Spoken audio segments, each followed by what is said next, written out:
Greetings and welcome again to Maisha Kazini. We are back for our usual chats with Mordecai Ogada about what is happening in the country and how it relates to our work and our professional lives. So welcome, Mordecai. Thanks. Interesting times.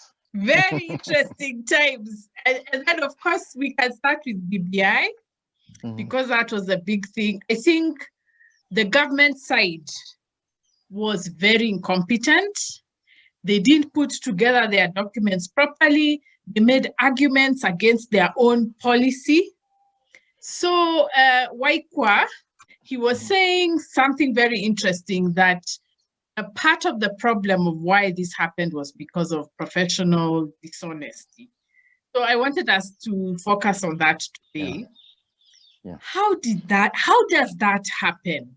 How is it that lawyers, political advisors can miss such basic things and not advise the government and the politicians?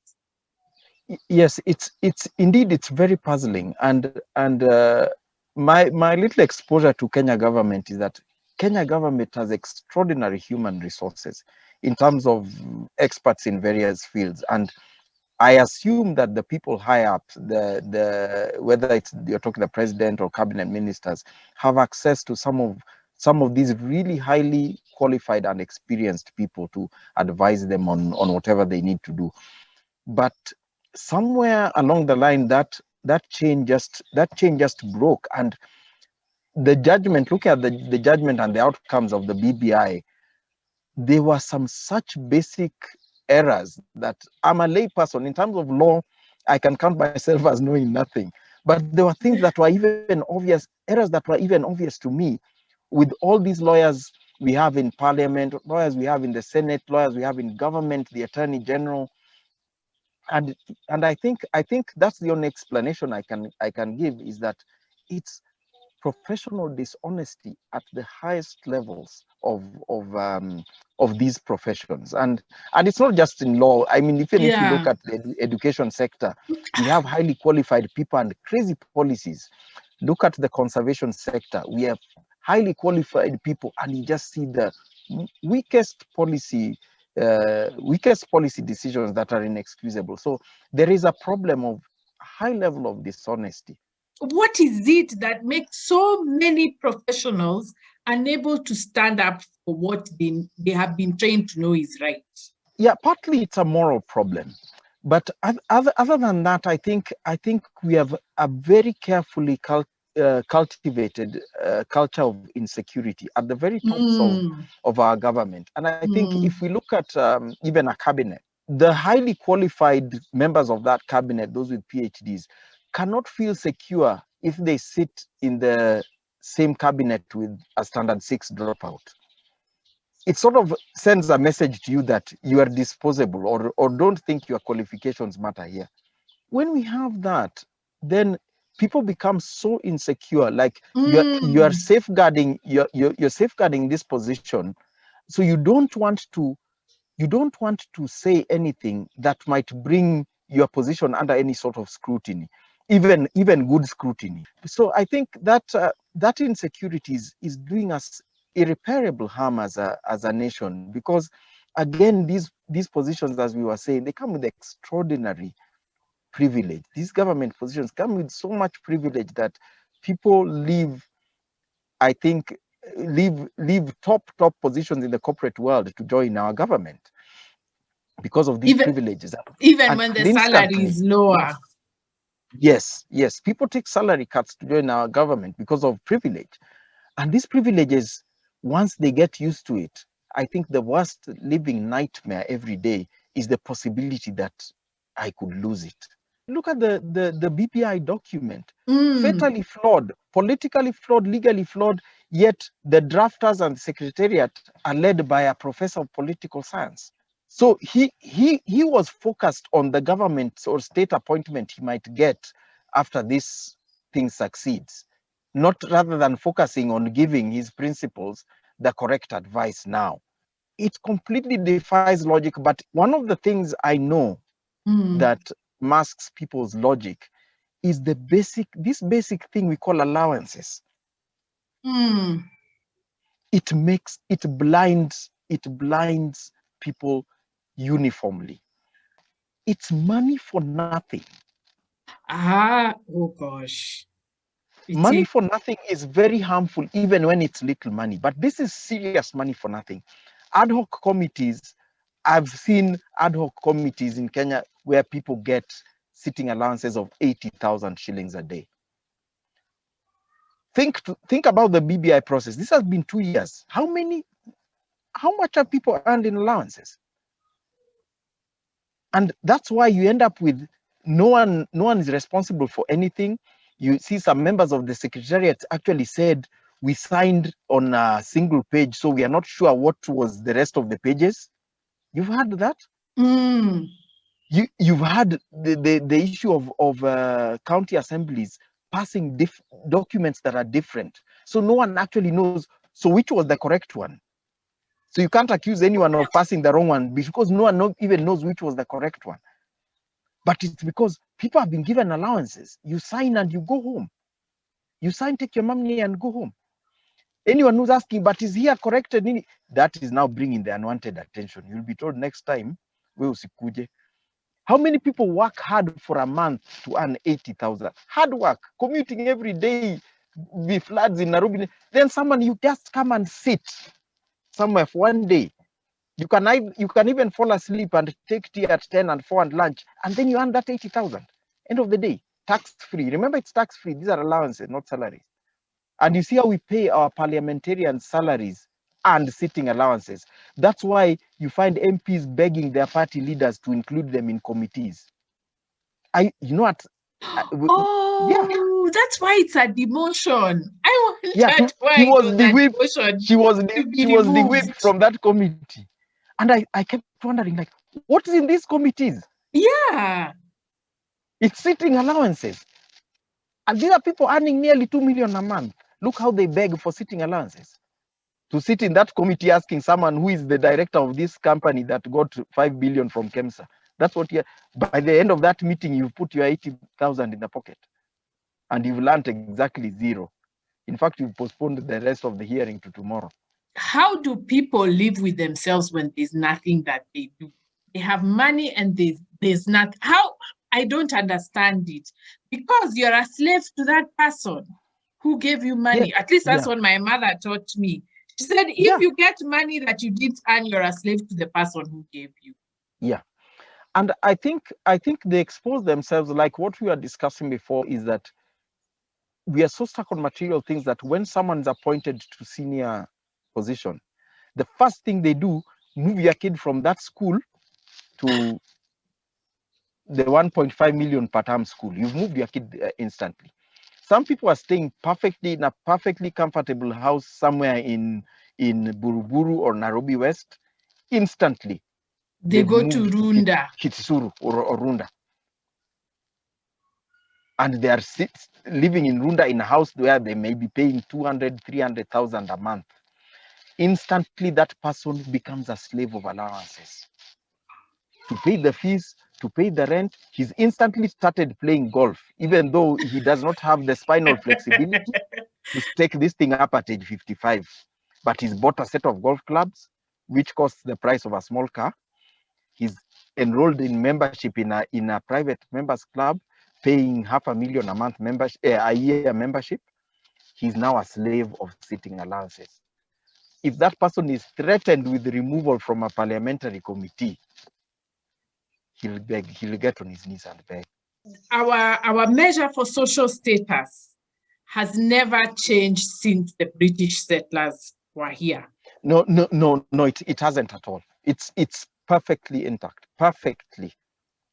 So people's sense of accomplishment is that, oh, my kids are going to this school, they did their degrees in Oxford, I have tea every Friday night at the members club.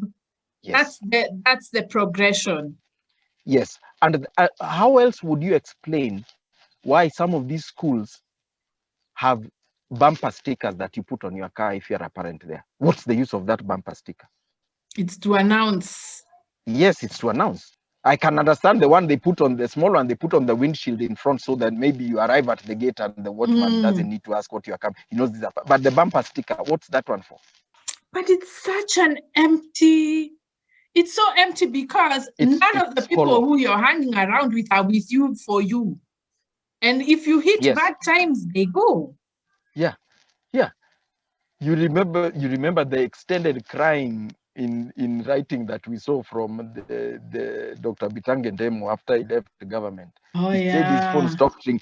You know, if my phone doesn't ring, I'm so happy. I'm bad watching. No one's disturbing me. The way that guy cried over his phone stopping ringing, I'm wondering, what's the problem? You have now got your life back. Go on with your life. But that means that hollow gratification it's killing us. It's finishing us. And you know, the other day I was saying that we need to demystify that kind of social progress because that's what's making life so expensive, that people are stealing so that they can have access to that lifestyle. Yes, and people are driving 15, 16, 17 million shilling cars on loan. He's paying. You know the interest rates we have here in Kenya. It's 20. You know, these days it's like 14, 15%. And you're driving a car and on loan. If you have the cash to buy it, well, that's your thing. Yeah. But there are people driving these cars on loan. And I've known some of them, and they say, you know, this car, when I drive into so-and-so's meeting, no one asks who I am. They let me in. When I show up at the gate of the other place, they let me in. I drive into and park in the underground parking in government offices because of this car. Then I can go in there and look for tenders. That's the thinking behind it.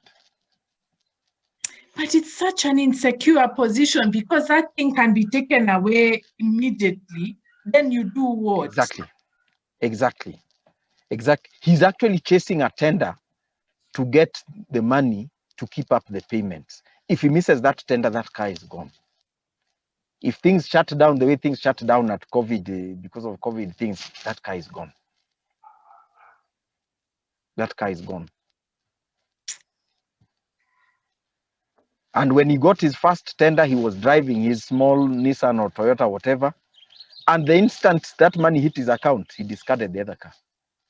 That is one mistake people should never make.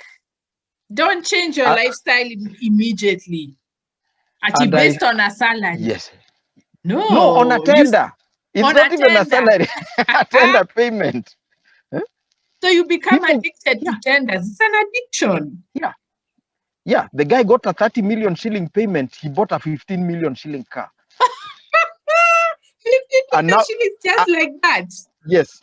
He spent 50% of it on a car and maybe another bit more on clothes, club memberships, etc. And now he's using this to get to in fact, they seek club memberships. Which club is the minister for this and that, the member of?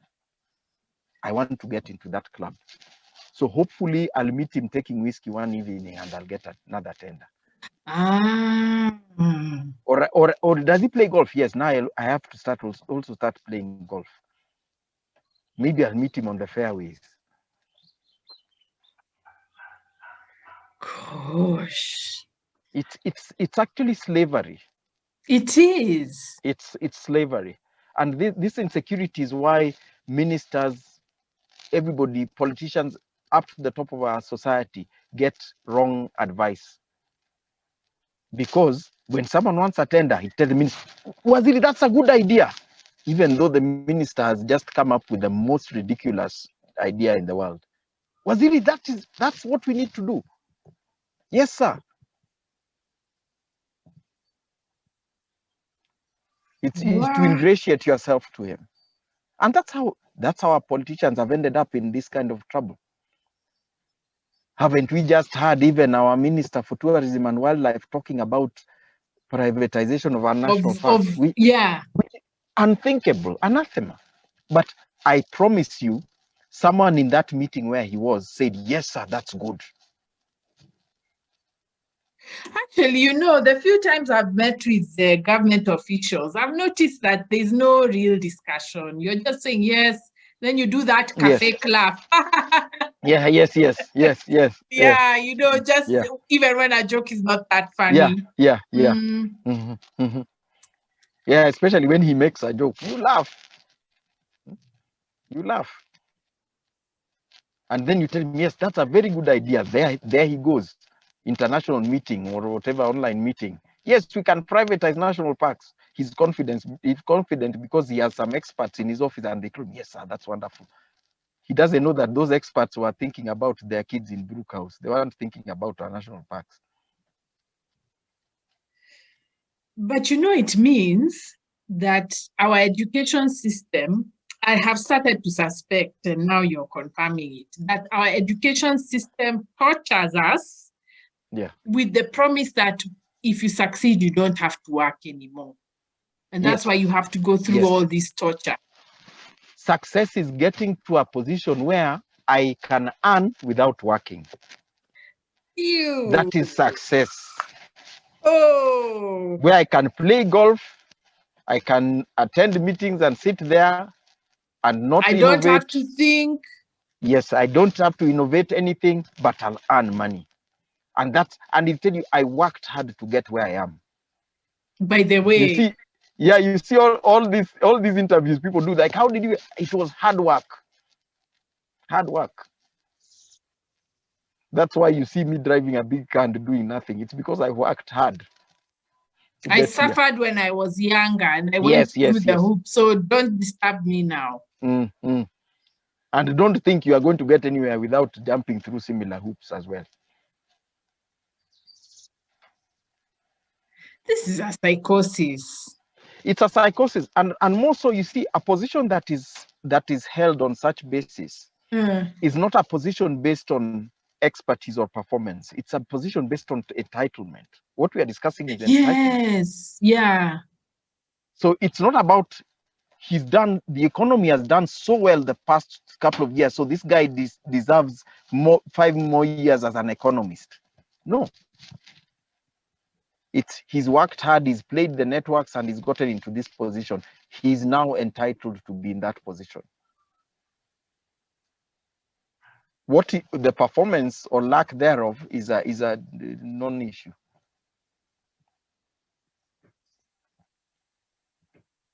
So this insecurity at the very top, and you know, when we've talked in one of our talks before, like I've talked to myself having insecurity in that I don't care now if I publish. And there's some time back I said that. And people think this malaise is so bad that people think I'm talking of, I have a lot of money. Yeah. They think Mordecai has so much money he doesn't need to publish. No. The security I have is belief in what I know and what I do. And inherent belief that I'm doing my best and I'm doing it for the good of myself, future generations of my country. Actually, and if someone doesn't want to publish it, I don't care. Actually, there was a time I even told a PhD class that I taught. I told them, you people, you should not plagiarize. You should do the work. Because if you don't do the work and you graduate, you will forever be insecure whether you're called doctor or not. Yes. You'll be, You'll always be never be over safe. your shoulder. When you go to meet with your peers, you'll always be nervous that maybe you don't know enough. So better just sweat it out and do the work now. Even a student coming to you and telling you, like, I read your paper, it makes you jump. You say, oh my God, is it the one I plagiarized? He's going to ask me some detail there and I don't know.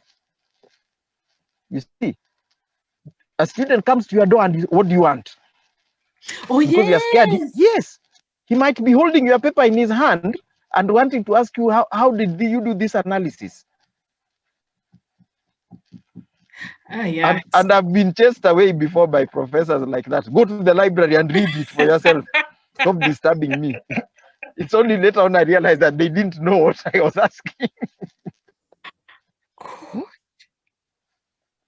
You can't be secure. You're right. You'll never be secure. And maybe actually, when you think of it, that's why the government mistreats Kenyans. I think they get shocked, especially civil servants. They get shocked when young Kenyans without names, they're there on Twitter, pulling up documents and saying, but here, this says what. In this country, this, that. They don't know what to do. And so they say, in fact, instead of addressing the issue, they ask, who is he? Who is that lady? Or who is that man? Who is he? They can't dare try and address the issue he's complaining about. Who is he? What? This mediocrity this is the challenge we have. Yeah. This is the challenge we have. The mediocrity has just soaked into the whole system. If you don't try, if you don't let yourself be mediocre, you find yourself, they treat you as a problem. Like I told you some time back, there's a senior government official who was asked about me and said, Ogada has some good ideas, but the problem, that guy can't be controlled. Why do you want to control me? You just use my ideas. All I'm offering is my ideas. Who cares? Yeah, I don't want to join your family. I don't want to live with you. I'm just offering you my ideas. But I was saying when we were talking about this yesterday, there's also a loneliness that if you keep standing for integrity, you're just alone. Yeah. Isolation. Because now it's your colleagues and your peers who now say, they keep off. They're just like, oh no, you can't tell her that. So I think maybe that's what people figure, even if hata kama si pesa, I don't want to be alone. I think especially in a field like conservation, like I've often said, conservation operates like a cult. In some ways it even operates like organized crime, and it becomes like, hey, I've felt very bad because I've actually been told by one young lady that she missed out on a job because she quoted something I said in the interview. And the fact is, since the big conservation lie was published end of 2016, 2017, 2018, I mean, it's only good that I'm involved in other things like sport and literature and other things. But conservation field, no one would want to be seen having a cup of tea with me in Java. No. Some people would be like, didn't you used to work with that? I don't know him. I just know him from the book. I don't know him. Isn't he a friend? No. Do you have his people who have my contact? They'd be asked, do you have his? No, I don't have his number. And it's very violent. The isolation is violent. Yes. It's like what they call that solitary confinement. I hear that in some jails they have that thing as punishment for various transgressions. So it's sad and it's very acute. I'd say anybody in any field in Kenya, if you are willing, if you want to stand for the truth in whatever field you are in, be ready for the isolation. But once you are able to deal with the isolation, no one can touch you. By the way. They're powerless.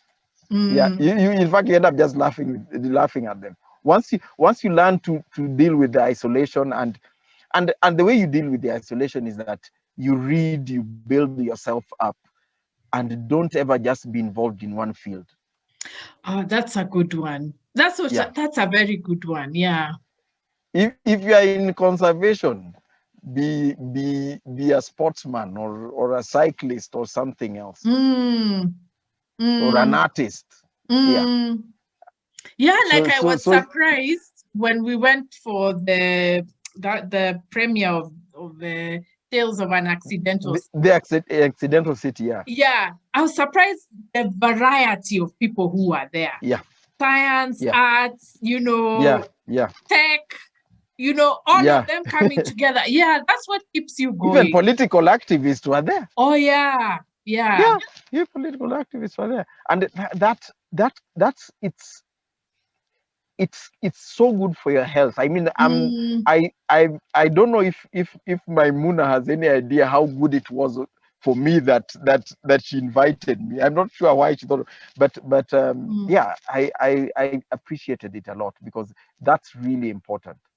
That's really important. The isolation is in some cases it's not deliberate, because people are cowards and don't want to be seen with Wandia or with Mordecai or whatever. But sometimes it's deliberate. It's deliberate. They have this conference, don't invite him. Have this meeting, don't invite her. And they try and punish you in that manner. But it works if you are not secure in what you know, because things do go wrong and later on they do come back to you. Yeah. And in fact, after you survive 1 or 2 years, you start to see, actually it's not so bad. Yeah, it's fine, because my personal experience is that since 2019, late 2018 and into 2019 to the present, some of the things we talked about in the big conservation lie, we didn't think they would happen, but they happened, and people realized, oh my God, these guys were telling the truth. And we kept one of the things we kept going on and on, that tourism does not conserve wildlife. Wildlife can survive with or without tourism, but there's no way of proving that. Then COVID hit. By the way, tourism was flattened, and animals are just there running around doing their thing in the bush. And people realize, oh my, this guy said this thing. And so people come to a realization that A, that you are right, and B, that you meant well. So you have to have staying power, really. When you decide to take a position, you have to have staying power and just wait it out until reality just reveals itself. Yeah. And by God, don't go halfway. Go full out or not at all. Yeah, if you go halfway and if you go halfway and back down, you're in trouble. Yeah. So we have to help. We are helping the professionals not have to do what these BBI people did. It is so embarrassing. Yes. You know, I was listening to the judgment and thinking, how did that happen? You sent documents against your own policy. Yeah. What were you thinking? The IEBC could not defend itself based on its own regulations. It's embarrassing. It's like it's what you can call schoolboy errors. Schoolboy errors, and these are people who have who are already in position of influencing the destiny of this country, and some who are aspiring to be, and they're making schoolboy errors. And that's because they surrounded themselves with insecure people. All those who I think world leaders, those who are called good presidents, good leaders, I think they put at least 1 or 2 secure people who can tell him, Madam President or Mr. President, that's rubbish. You can't do that. Because he's been put in a secure position. He's been told, now you are here as my advisor. If I do something wrong, I'll come and ask you why you didn't tell me to discontinue that. So I expect you to tell me if I'm saying nonsense, you tell me that's nonsense. You go over my speech and tell me if it makes sense or if it's rubbish. So that person is secure, and he sits in the office there and advises, be it the Queen or the President or anybody. Tells him, Mr. President, that one won't work. Forget it. Throw it in the dustbin. And he's secure. He knows he won't be fired for saying that. But here, you are surround yourself with insecure people who have 3-4 law degrees and can't advise you on basic. I mean, some of my lawyer friends say some of these things are undergraduate level law issues. Yeah. But then also, you know, there's so much job insecurity, at least over the past 7 years. Yeah, or even 10. There's been so much job insecurity. So people And we it's don't destroying fight us. for security. That is Kinatwali, who should be fighting for us to get job security. Everybody's in gig economy contracts, part-time. Yeah, we were talking, weren't we talking about this, that how can our universities produce knowledge if the drivers are permanent, but the lecturers are not part-time? The clerical staff are on permanent basis, but the lecturers are temporary. That's why lecturers in the university are either looking for state jobs or they're looking to get into administrative jobs in the university. Oh, yes. So you find this physicist might be working very hard to become a registrar. Oh, yeah. This biologist is working very hard to become DVC finance, with basically a finance manager. With all his PhD and 100 papers in ecology, he's working hard to become DVC finance because he's insecure. So there is no, if the people producing knowledge, the core, the lecturers are insecure, that institution can't produce academic writing. That never earned anyone security in a Kenyan university. In the US, I see they have this what they call tenure, and people work hard. You do research and you write papers, etc. So you achieve tenure, supervise X number of students, so I can get tenured, because tenure is security. But then now even theirs, they've reduced it. I think now they're saying about 30% are tenured. Yeah. Yes. Others are sleeping in their cars, going from university to university. Yes, living in cars. And that's what we've got some people here who are practically living in cars. He's teaching one class in Chuka, another one in Moi, another one in Pwani. I mean, that person, if anyone is traveling Kenya, it's him. Yeah, none of these are secure. And it's a cycle of teaching the classes, setting exams, and chasing payments. Oh yeah, because they are not even paid on time. They are not, if at all. I know many who have not been paid. Yeah. I know many who have not been paid. And who give up. Let's say you live in Kakamega and your payment is stuck in Pwani. How many times are you going to go to Mombasa to chase these signatures? How many times? How much money is it? You will have finished your money by the time you get. Yes, you'll give up, unless it's 5 million, which it isn't. We know these payments are 200,000, this, that, the other, 100,000. How many times are you gonna do it? So they're killing security in the quest to cut costs. And if you look at the IMF structural adjustment programs, that is the objective, is to bring insecurity in government, in universities, in hospitals, everywhere. Because once we are insecure, we are pliable. The IMF director, not even a head of state, the IMF director can come to this country and tell the president, do ABC, I've ordered you, because we are all insecure. And we can't say yes, no. Sir. He'll say yes, sir, or yes, madam. Yeah. There's no secure staff anywhere.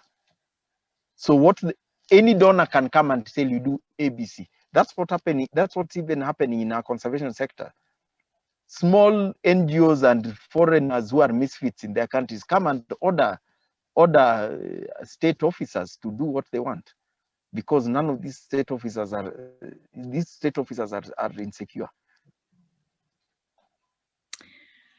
Someone who's secure can tell you kwenda kabisa, but someone who's insecure.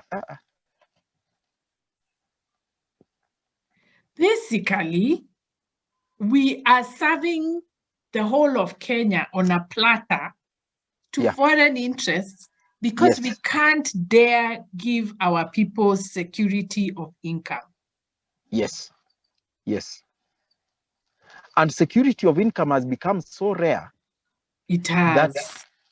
That you find the youth or even parents scraping, selling their cows or their plot or whatever to get 300,000 to pay for his son and daughter a bribe to get recruited in the armed forces for a secure salary of maybe 40K.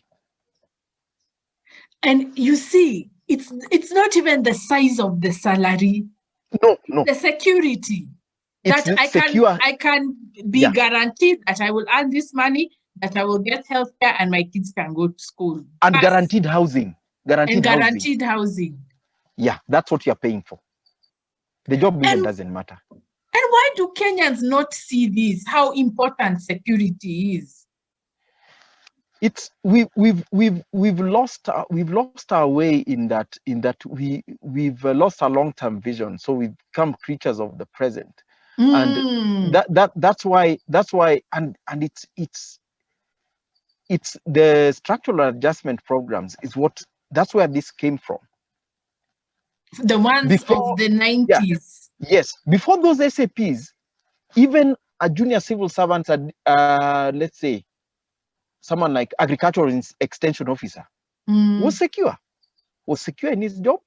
And he'd do it well. He'd come to Mordecai's farm and tell Mordecai, use this fertilizer, use this pesticide, this one is bad, we are phasing out this. And he'll go to the next guy, and he doesn't care who Mordecai is, because he's secure in his job, and that is what he's paid to do, to advise Mordecai. But they killed all those things. Now we remain with civil servants who are basically working at the whims of donors. I've been to a number of job interviews, and where do we get this thing that part of the reason, one of the most important questions you are being asked in an interview at a high level, someone with a PhD, is how much funds have you raised? Oh yeah, we get that in academia. Yeah. How good am I at begging? That's really important in the highly technical position for which I'm interviewing. And do they even ask you about your expertise or a certain issue? No.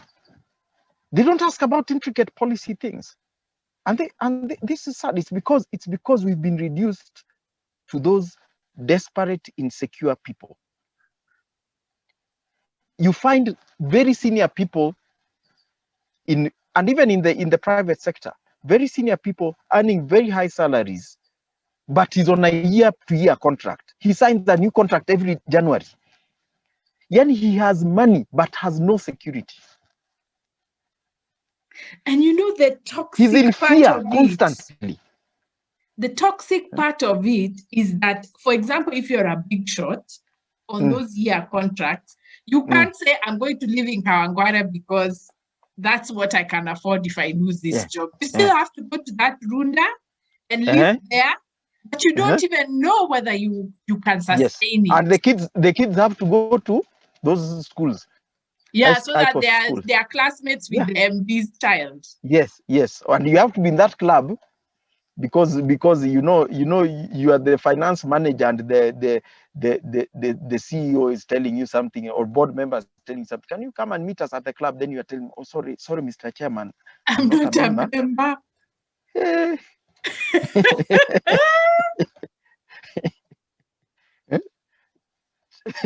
They'll start wondering, who are these we are hiring? He's not a member of the club. And you see that insecurity, it is so bad that you've seen in this COVID thing. These were the first people to be let go. You are in this 4 million a month job, year-to-year contract. COVID hits, this thing is affected. You are let go. Okay, you're given your gratuities, everything, but you are let go. The trauma. The trauma. And they don't even know where to start. And these contract jobs are so involving. They involve you like you're a permanent employee. They work you. They It's actually the same attitude you see if you have any friends who are in the car hire business. You know the way you drive your car carefully. You go around potholes and all that. Yeah. You tell someone you'll hire my car and drive to Kisumu and bring it back shattered because he was hammering potholes on the way.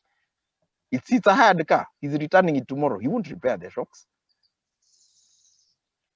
That's why they cannot give. How many jobs, you see people working senior jobs and you have no medical cover. Okay. People are not given medical cover. Or you are given for you alone, but not your kids or your wife or your husband.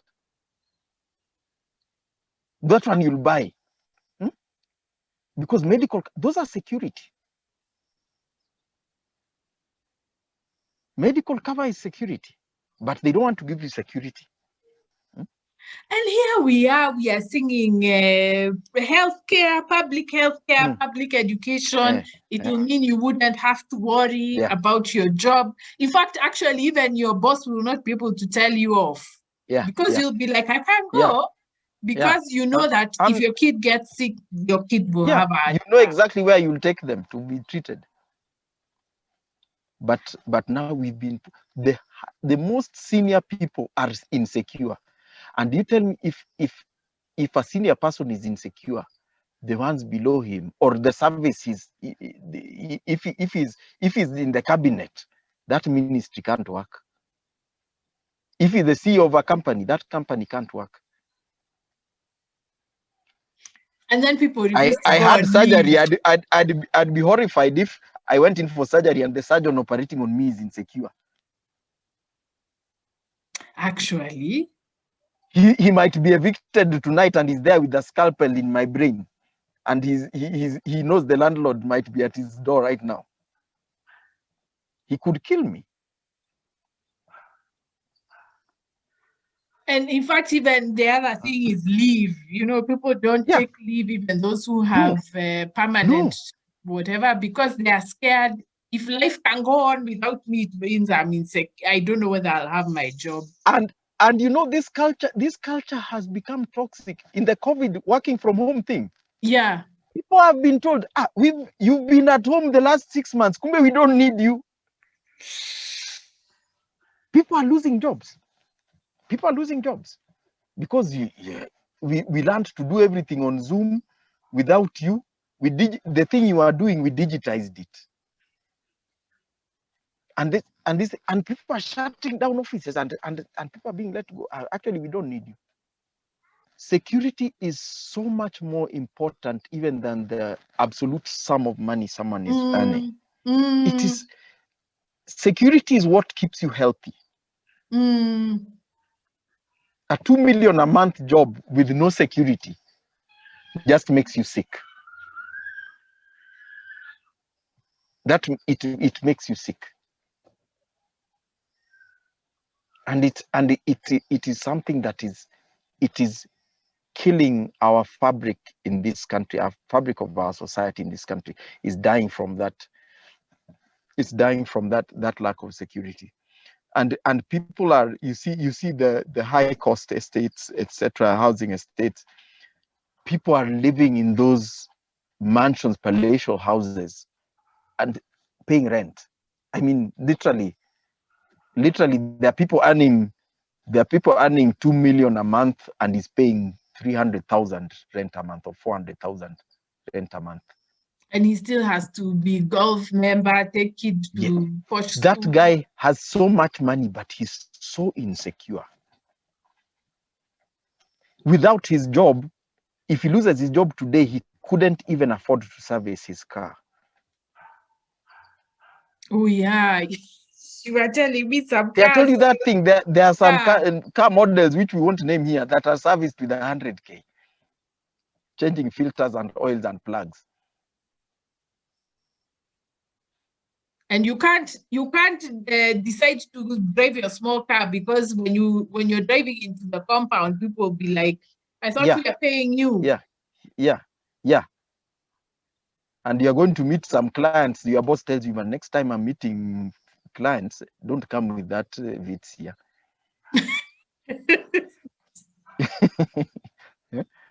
Gosh. And that Wally is wasting our time with BBI. Yes. He can't producing talk about... so much. Yeah, producing so much hot air. Hot air balloon. Producing hot air. What we need is security. So this security means someone can plan. Yes. Yeah. I can take a loan with payable over 10 years because I know I'm secure. You can The only way I'll get fired 10 from years this job in is advance. yes. I know this job, unless I steal, I won't get fired, and I know I'm not going to steal.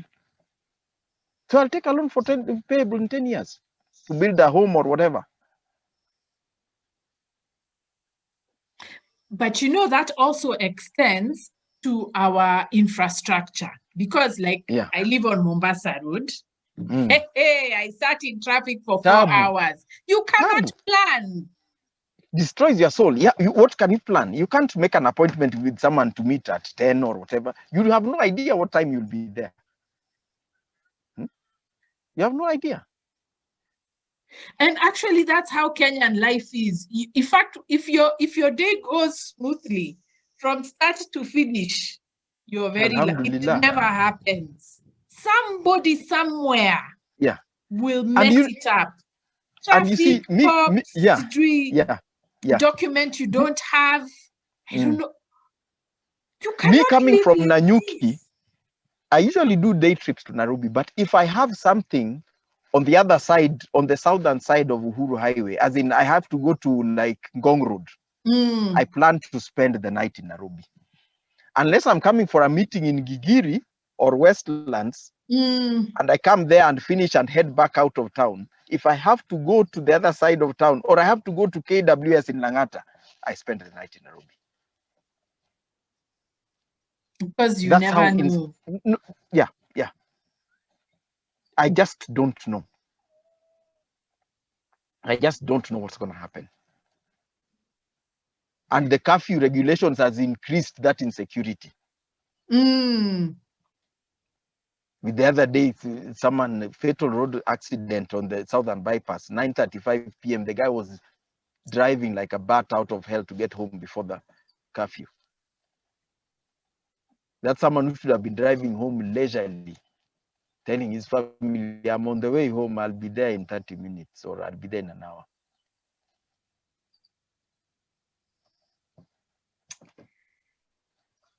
That's insecure. And an insecure society is easy to manipulate and to dominate, but it's also a very cruel society. Yes. Yeah. Very cruel. Yeah. You don't care. If we are killing someone here, we just kill him today. Uko mbele tutajua. Even I don't know if even me, I might be killed tomorrow. Let me kill this one today. Oh, you talk badly to people. You know, like the way not Matiang'i, what's his name? Magoha was telling people from Puara age, parents. He was saying, you people, you've not been spending time with your children. Now this curriculum will force you to spend time with your children. As if parents were choosing not to be home.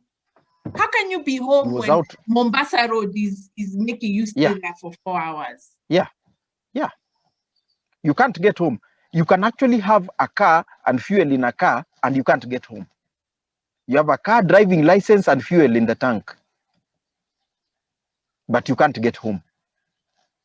Then someone's telling you're not spending time with your kids. Spending time with the kids, in fact, in Nairobi, it's becoming a luxury. Hey. People's kids are growing up like strangers. How can you get home? Aki, I've been so shocked because, gosh, you know, like when we were talking about public health care, people were not getting it. People don't get it. They think it's about the money. Others were saying, I have NHIF. Now, where is it? NHIF? COVID came. NHIF was telling people we are not paying. Gone. NHIF is like a gamble. You know, it's like it's almost like sticking your ATM card into an ATM and you're not sure if the salary has come. You can go. It's not. They tell you we are not paying for this. We are not paying for this, and we are being forced down the private path. Forced down the private path. Oh yeah, which is also IMF exploitative. Loans. Yeah, it's exploitative. But for those of us who have children, because literally, I know as long as my child is still of the dependent age, I don't want to think of him not having me to provide what I provide. So I grit my teeth and I pay that exploitative cost. So that if by mistake I'm hit over the head by some policeman, someone can rush me to hospital and say, oh, he's got a card here. Can you treat him?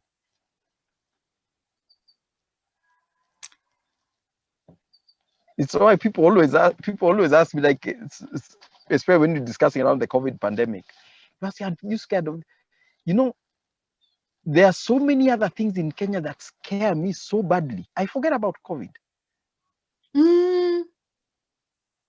On the list of frightening things in Kenya, COVID is like, in my life, it's like number 18. It's nowhere in my radar.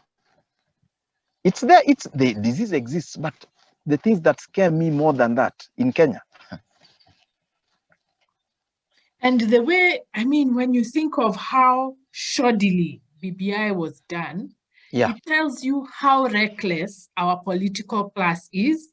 They're not at the very thinking top, beyond their noses. So you don't even know what is going to happen in 2022. This is not a way to live. It's not.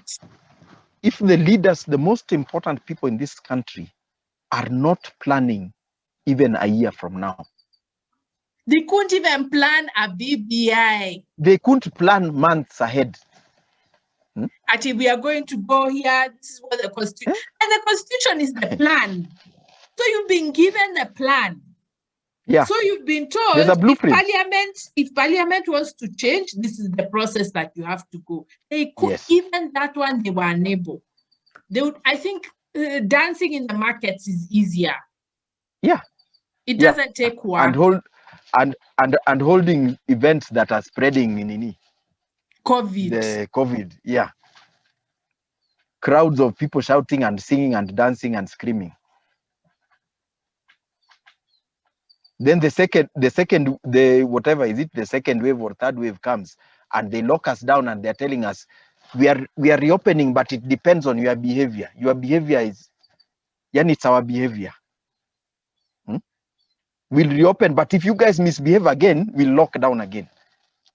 No, those guys are foolish now. I think we just, we can't plan. I mean, everybody's even on edge thinking, what happens in 2022? We can't tell. And yet, when we have 5 years, that means we can't plan.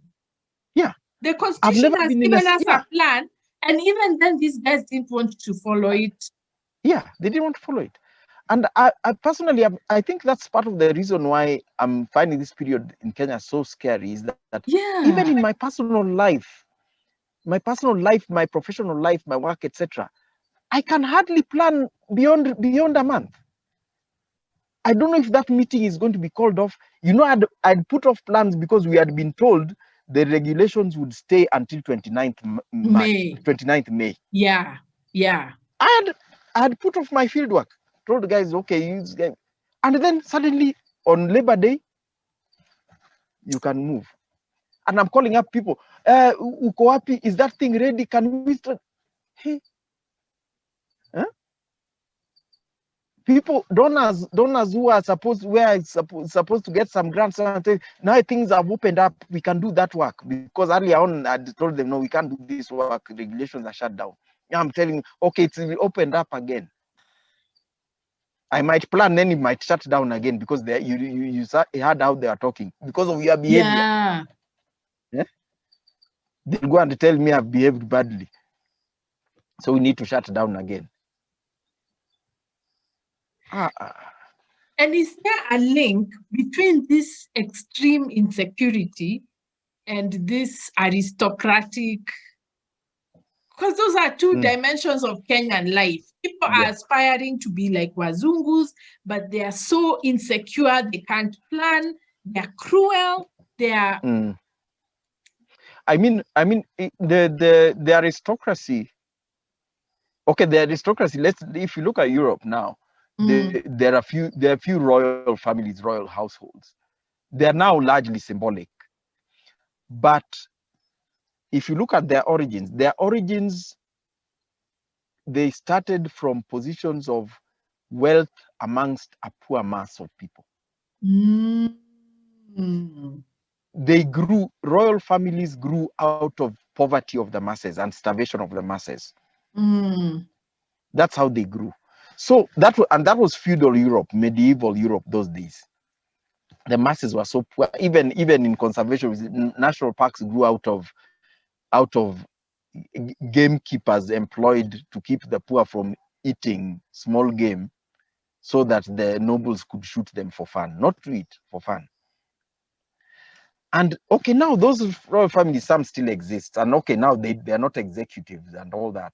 But what we are doing in Kenya now is what those guys did in the Middle Ages. Okay. By the way, Kenya feels very medieval. It's medieval. It's medieval. It feels medieval. Yeah. In fact, BBI was just an attempt to formalize the medieval nature of Kenya today, to create a feudal Kenya, where now this thing is between this family, noble family, noble family, noble family. And you belong to this family and yes, the land. Yeah. Yeah, yes. And that guy can trade with you, because that's what they do with votes. Yes, we are commodities. We are commodities. So somebody says, I come from Central, I have this number of votes. If you want, come we discuss. Yeah. We have alliances based on your votes and my votes. Yes. And you're talking about people. Yes, we are cartels, because in medieval times, even people were traded like that. After so and so threatening you and you fought and he overpowered you, to make peace, you even give some women and young men to go and work, women to be wives or sex slaves, and the young men to be slaves.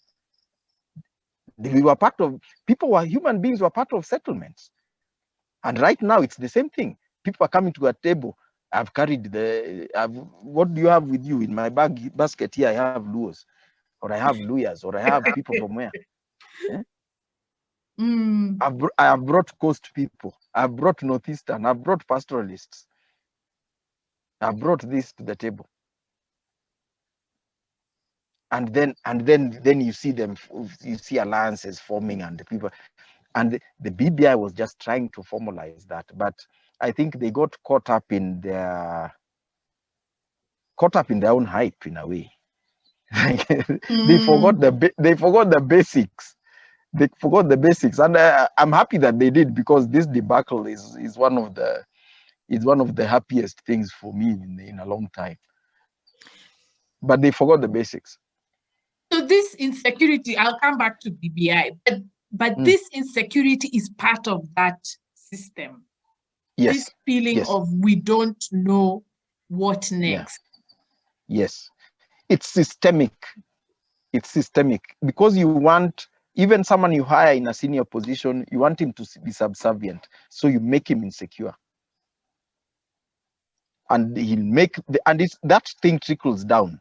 He'll make the people under him will be insecure as well. And those under the other one will be insecure. All the way down. All the way down to the lowly person who walks every day to work. Everyone is insecure. So everyone is pliable. If they say we are doing this, everyone rushes to vote there. If you see the sort of insecurity, even though it was mental, the insecurity that made members of county assemblies, parliament, and all that, you are summoned and ordered, vote ABC, and you go back, yes. What were they scared of? Yeah.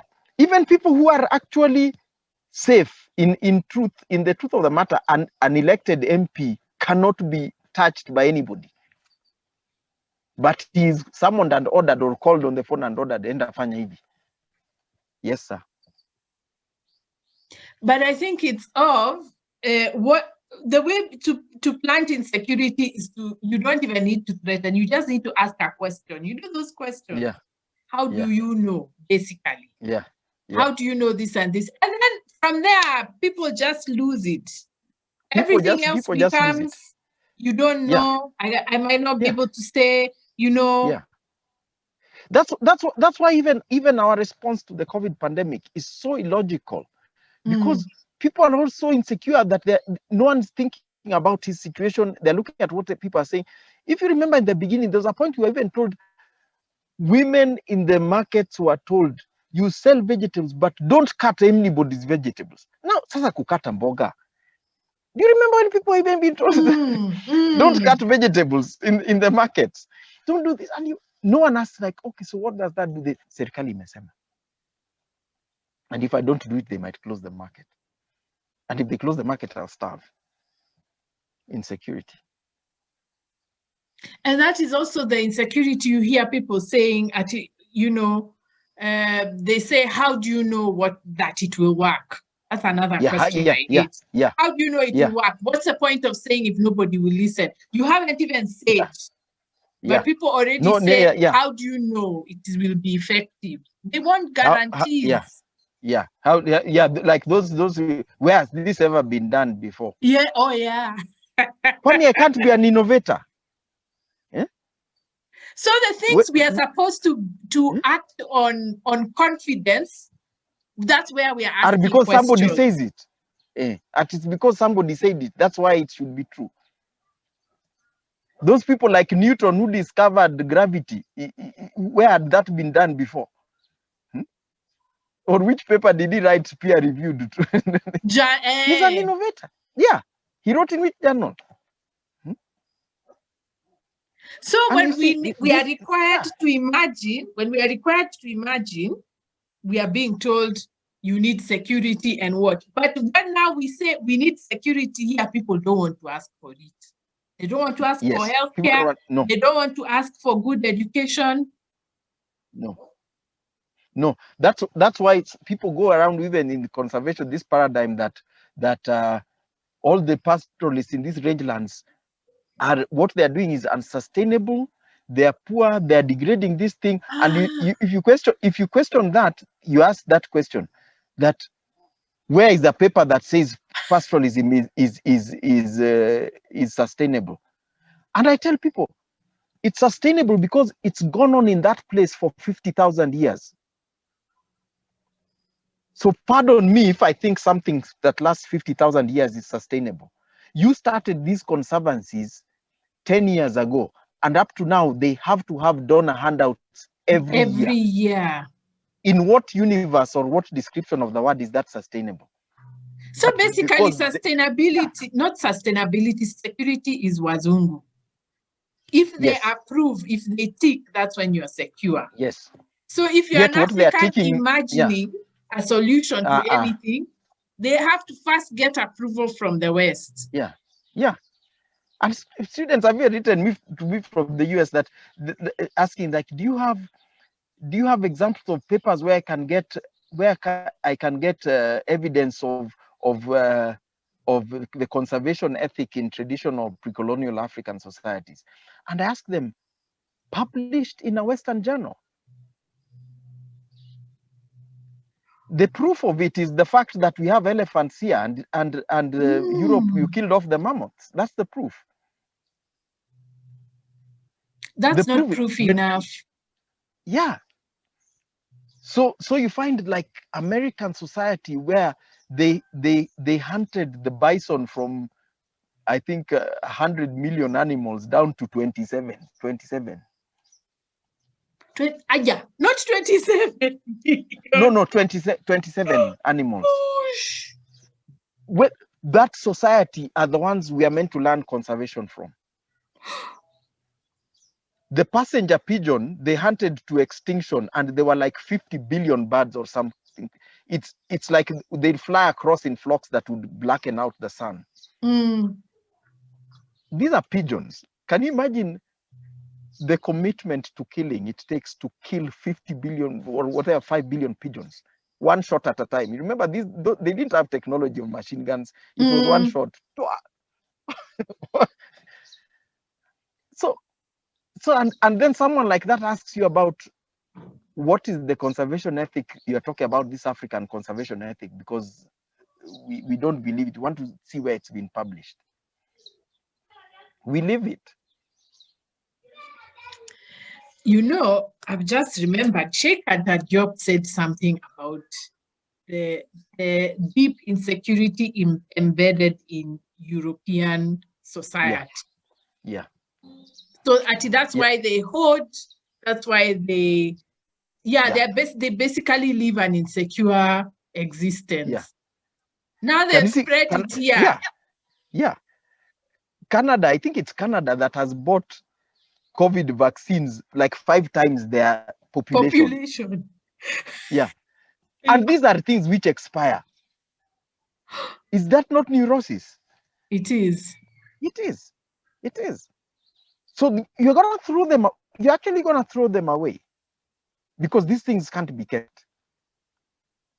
That's neurosis, and that's when you bring up something from your own perspective, something you've learned because you've lived, basically. Someone say, how do you know that's going to work? Yeah, how do you know that's going to work? It's like I tell someone like chapo is good to eat, and yes, where's the paper where this thing is written? I've cooked and eaten chapos. I know they're good. And I'm still here. And I'm still here. So they definitely don't kill people. But yeah, that demands always that when we are changing something, we must do benchmarking abroad. We must bring foreign consultants. Then there is evidence that this thing can work because it was done in Denmark. Forget about the differences between Denmark and Kenya. It's the same thing we talked about some time back of the steep roofed houses that discard snow and are being built in Laikipia. This is what we are doing. And you know, during CBC, now that I've remembered, I was asked so many times, where has what you're saying happened? Can you show me the evidence? Where did you get that time from? I'm telling them, there's no evidence even for what the government is saying will happen. But no, it's okay if it's Gava, because you know Gava has access to Azungu. Me, who am I to say anything? So I need to back up my voice with some study from Finland. And then I'm there trying to tell the media, Achi, you can't be comparing Kenya to Finland. We're not the same. The people, the climate, everything. Everything, history, we're not the same. Yeah. They might even come and build schools here with double glazing because of the low winter temperatures in Finland. You see, and this is the kind of thing. I know a couple of hotels in Nairobi that do not have windows that open to the outside, as in all the airflow in the building is artificial, is circulated. But this is Kenya. Yeah. We don't need that. Someone picked a design from whatever, Denmark or wherever place, and came and just poop, the way we build houses in Monopoly, you pick it and put it on that thing. Poop. Windows don't open.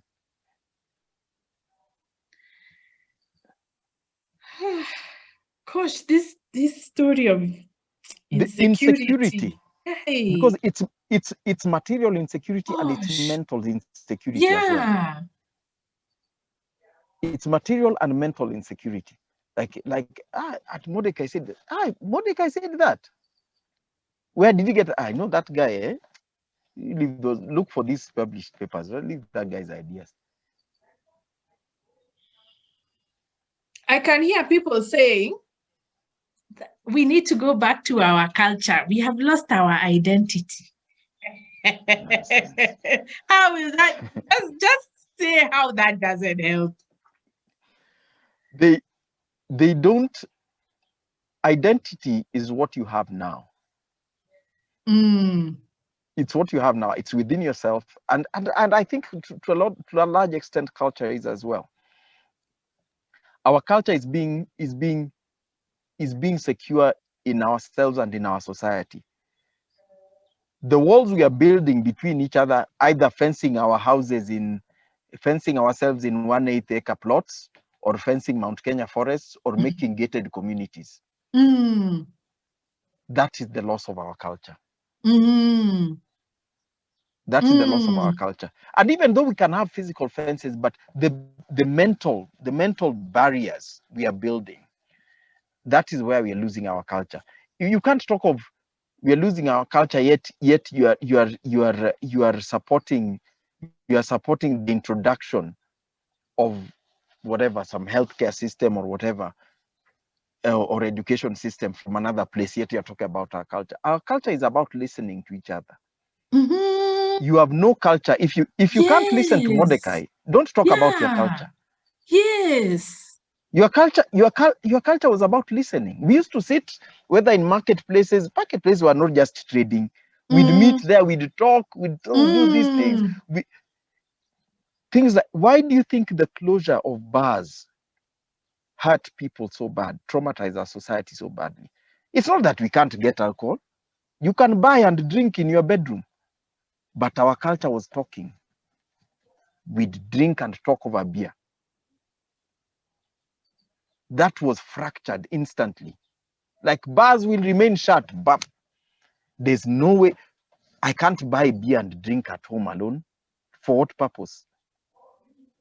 Bars were places where people would sit and talk. So those are the cultures. I don't know what people are talking about going back to. Our culture was about listening to each other, finding our solutions to our problems. Together. That was what our culture, yes, together. Together. But we think solution to our conservation problems is foreign tourists. So where's our culture? And we think going back to our culture is having people dressed in traditional regalia serving those tourist drinks. No, that was not our culture. We think having Morans who are the security of the family and the society, having Morans dancing in a lodge is our culture. No, it wasn't. It never was. Never will be. So Ogada, you have gone so deep. You have gone so deep. We are destroying our culture while talking. We are thinking our culture is something we can pick up there. I picked up this laptop and then I can say, oh, let me go back and get my laptop. No.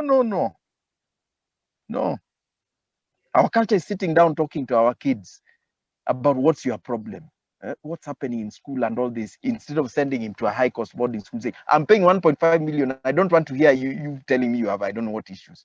That's what I've been telling parents. I've been telling them, you would do better for your child if you just told them your story, how you were a kid. Tell him your story. And the silly things you did and how you were, you made mistakes. You'd do more for your child than sending them to an international system. Because people keep asking me which system is good for my child.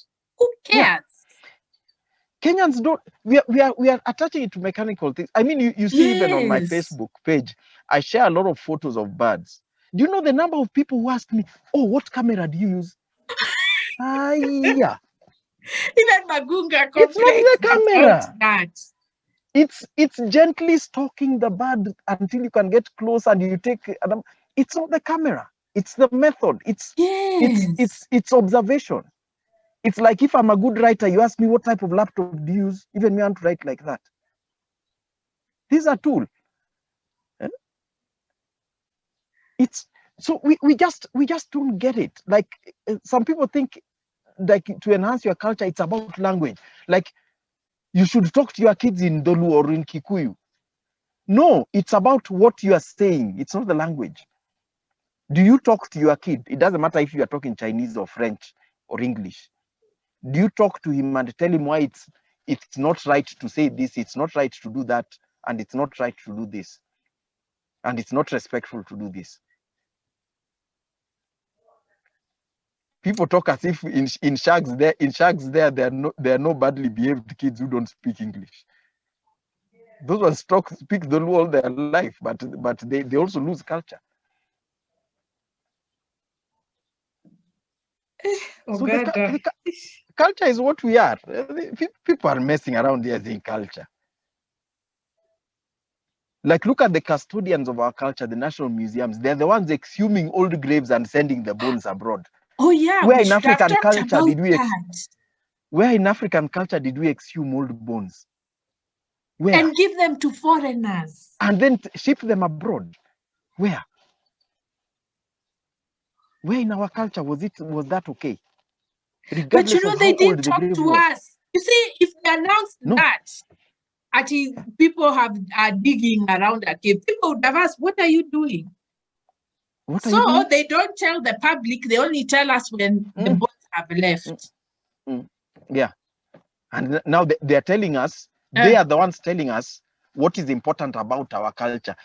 They have discovered that Africans were actually burying kids in whatever 1,000 years ago. And then what? So what? I mean, look at the sacredness. Even there was a neighbor of mine who bought a farm, I remember. And the first time they were plowing, it was all virgin land. In the course of plowing, they came across old bones. There was an old grave. They brought some local leaders, they did some cleansing, and reburied those bones in a corner. They didn't care who it was when it was obviously really old grave, maybe over some 100 years old. We don't want to know who that is. It's a person. Together. We put them together, do some cleansing ceremonies. The elders do some incantations there. We don't even know, because the guys doing the incantations were actually Kalenjins. We don't even know if that guy was a Kalenjin, but they did those incantations and reburied the boat. And no one ever spoke of that thing again. Where this kid is digging up? We are digging up graves to find out our culture. Yet our culture is the one that says don't dig up graves.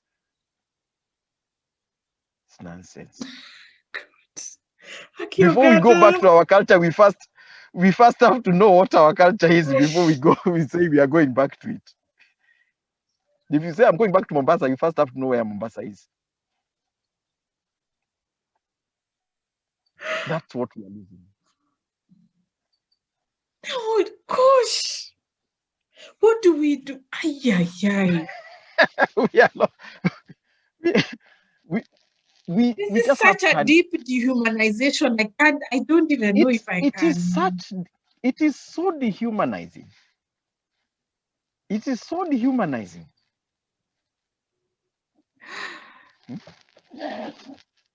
It is so dehumanizing. Reducing a person to material, yani bones.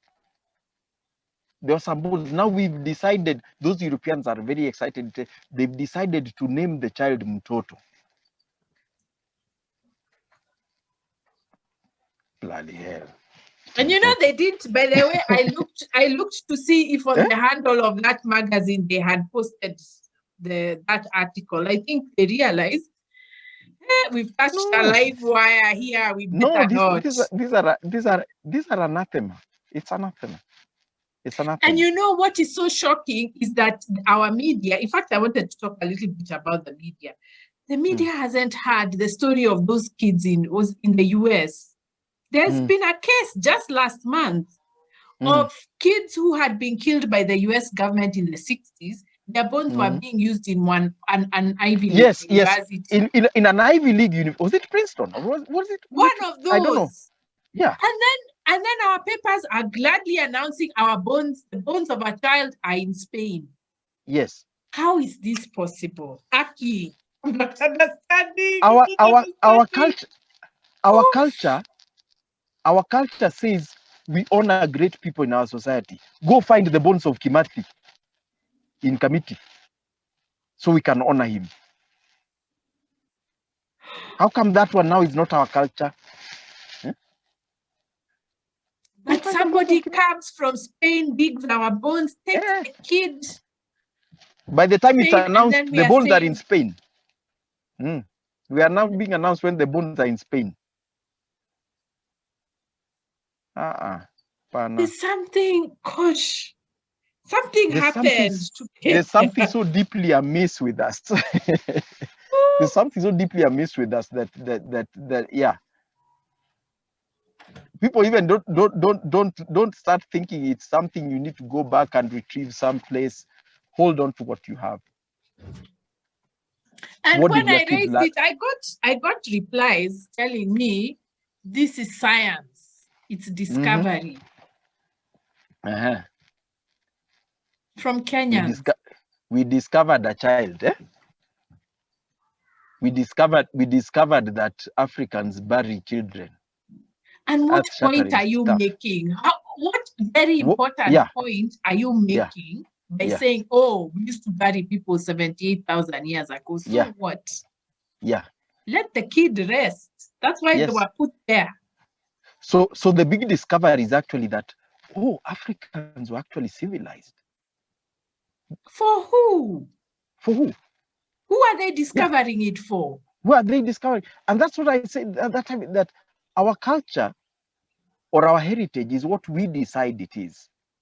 It's not what other people find interesting or exciting about us. No. It cannot be that. And if we are serious about that, go find that 72-year-old grave in Kamiti. We rebury because that's actually appending a debt. We are discovering a 78,000-year-old grave, and we can't. This 70-year-old one here, we are saying we can't, and it's actually in a definite place, and we are saying we can't discover it. Then don't talk about culture. Even don't talk about heritage. Those people those people who are assisting the Spanish people digging up those bones. Don't talk about heritage. What you are doing is just grave robbing. Heritage. That's not heritage. That's not culture. So, going back to BBI, the whole fiasco is revealing very deep. Yeah. It's revealing hollowness in places where we thought there was substance. It's not even revealing. In fact, sometimes I wish it revealed something bad, because something bad can be made good. Yeah. When it reveals a vacuum, you don't know, what do you do with the vacuum? What do you do with the vacuum? Gosh. Some place you lived your whole life thinking there's something inside that box and it's precious.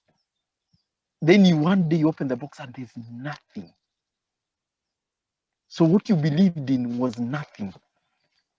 What you are depending on was nothing. Actually, that's why the BBI camp is so traumatized, because it's not that they were told this thing is bad. They were told there's nothing here. You have no substance. You have no leg to stand on. So what you're selling to Kenyans is a lie. It's like we had these leaders we'd put up there, and we were giving all these adulations and expecting so many things from, and then a gust of wind came and blew them down, and then we found they were cardboard cutouts. Gosh. And then we are saying, Allah. So, if you found that the leader was bad, you can tell him now, no, we don't want you to do, we want you to do good things. But now you found it was a cardboard cutout. You can't talk to it. It can't talk to you. It can't lead you. So you have to find leaders now. Because what we are talking to, what is a cardboard cutout? We now have to find leaders. And we are heading to 2022 with nobody. Yes. Imagine we have nobody. Yeah. And let's stop telling that they are, we are down to where the point we can't start saying, oh, so and so, this, we good things or good people can be corrected and made. Bad people or imperfect people can be corrected, but we need a genuine living, breathing person. We can't have these cardboard cutouts. Living, breathing people can even be punished and corrected, and then we throw them out, we get another one. But let them be substance. Let them have substance. These are hollow. Our wind just blew and this thing fell over.